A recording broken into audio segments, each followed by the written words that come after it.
Steve Quis joins us now with more. Steve, what a great day for Phil. It certainly was, Phil and Marcella, and he'll be happy to pay the taxes on these wins, no doubt. And if you decided to spend this overcast Sunday sleeping in, thinking there was no chance Phil Mickelson would win his first ever British Open, you miss what Lefty called the best round of his career. But who could blame you for catching a little extra shut-eye? After all, Mickelson started the final round 5 shots behind the leader, Lee Westwood. And now, News 8 Sports.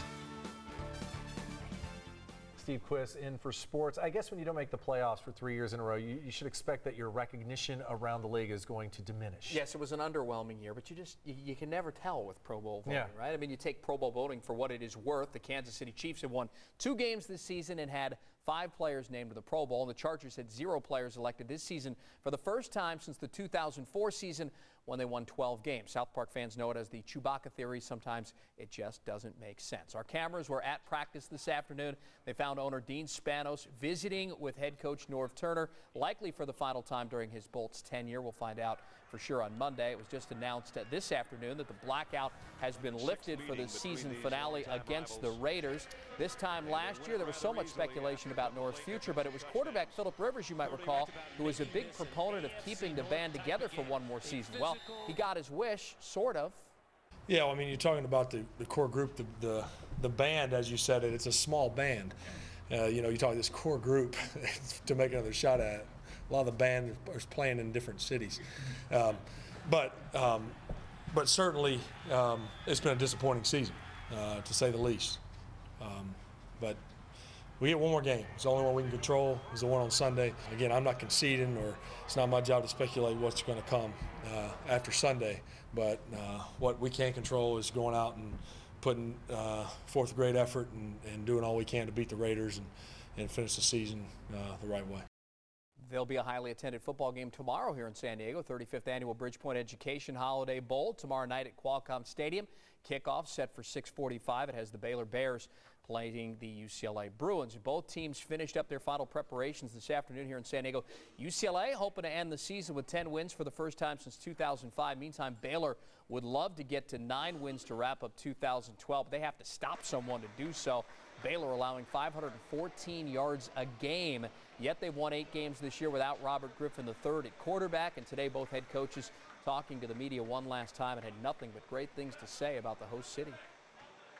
It's been a great week. You know, San Diego's, I mean, America's finest city. We can see why and understand why. The people are unbelievable. The Redcoats, I mean, those people are about as unselfish as you could be around, and they've done a great job with us. It's amazing. You know, you wouldn't think that 20-year-old kids or 22-year-old kids would enjoy the zoo and SeaWorld as much as they did, but I think they embraced it, everything that the Holiday Bowl had to offer this week. We could see like 90 total points tomorrow. I just have a feeling. Absolutely. I don't think anybody's going to be able to stop anybody tomorrow. It's always a high score. Yeah. Thanks, Steve. Yep. Thanks, Steve. Christmas Day, a little rough on Santa. After a long day of delivering presents around the globe, he didn't have his legs when he tried to dunk in the Rockets-Suns game and got a mouthful of rim right there. But I'm happy to report I did watch Rudolph the Red-Nosed Reindeer with my kids, and luckily Hermie the elf did in fact get to go to dental school, and so he'll be able to take care of Santa when he returns to the North Pole. Yes, he'll need it after that. Dental surgery. And Hermie was like 4th in his class. So. Okay.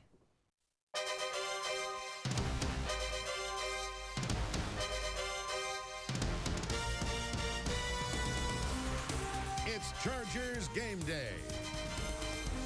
The Chargers struggled against the Falcons last week, losing the turnover battle.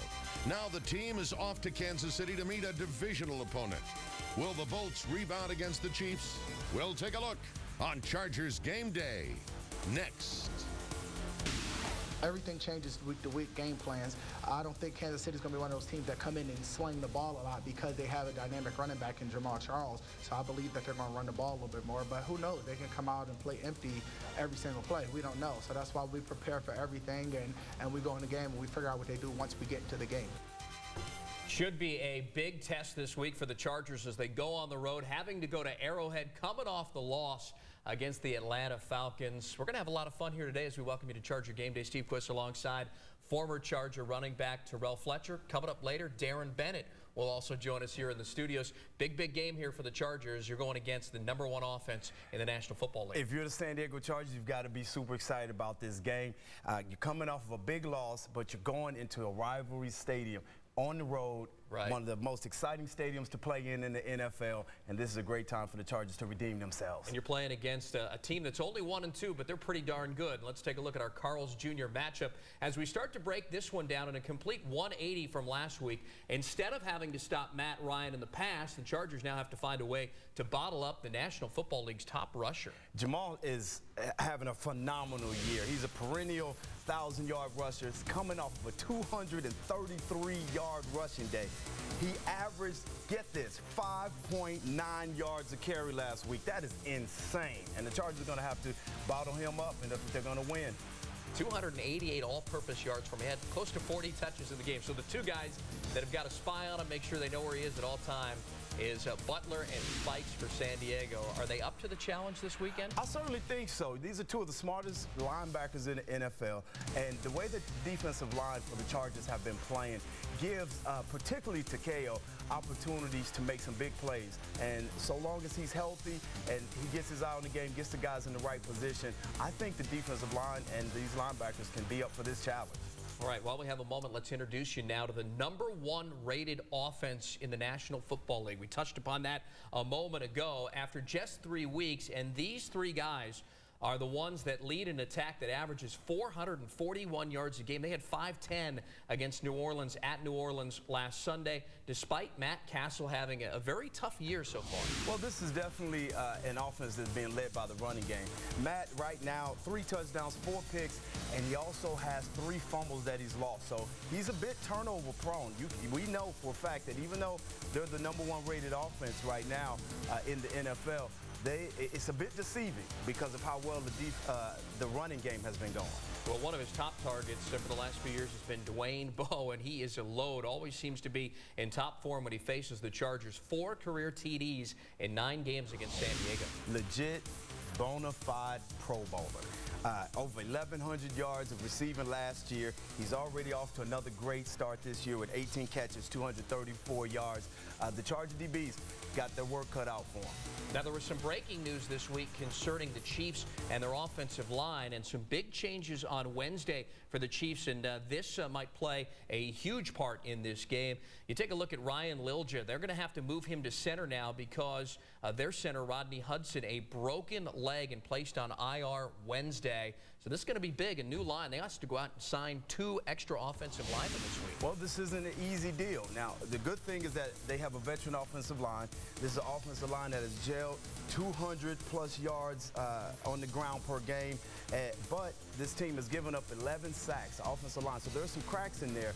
And having this switch is not a small deal. In fact, I think that this may be a great opportunity for the Chargers to exploit. Other side of the ball, the Chiefs' defense, 6th best in the league. They run a 3-4, and Glenn Dorsey, he's a load. The big fellow from LSU can really plug up the gaps. He sure can. That's what he does best. He's a stuffer. You're not going to see a bunch of tackles or a bunch of sacks from him, but what you will see is he will plug up the middle. He'll get pressure on the quarterback, and that's what you want a big defensive tackle to do. Used to be that Tamba Ali would get to the quarterback often. After 3 games, 0 sacks for him, but Justin Houston had 3 sacks of Drew Brees last Sunday alone. He has 4 of the Chiefs' 5 sacks to date, and Derek Johnson has the other. Absolutely. One of the interesting things about this defense, they're a swarming defense, they're aggressive defense, and they're a defense that really thrives off of big plays. When something happens, they get their motors running and guys start coming off the edges. They're extremely physical in the secondary, and that's what makes this defense dangerous. And in the secondary, Eric Berry made the Pro Bowl as a rookie, and he appears to be healthy after tearing an ACL in last year's opener. He's back and ready to hit with a vengeance. I like this guy, this young player. He's fast, he's physical. He's got his hands on a few balls earlier this year. He wasn't able to pull them in, but he is a very active player in this game. They can play him deep, they can pull him down in the box, and he's one of the primary reasons why this defense is as vicious as it is. So there's your introduction to the Kansas City Chiefs. They'll come into Sunday's game with a record of 1-2, but again, with the top offense in the National Football League through 3 weeks and the 6th best defense. Just getting rolling now on Chargers Game Day alongside Terrell Fletcher. When we return, Darren Bennett gets a pretty big honor thanks to Charger fans. We'll share it with you. Then in our X's and O's segment, tight ends coach Jason Michael gives us his insight on the Chargers' short passing game and the Chargers' running game. We'll take a look at the return of Ryan Matthews. All that coming your way next on Chargers Game Day. Chargers Game Day is brought to you by AT&T. The speed of AT&T 4G LTE has you covered. Part of the nation's largest 4G network. AT&T. Rethink possible.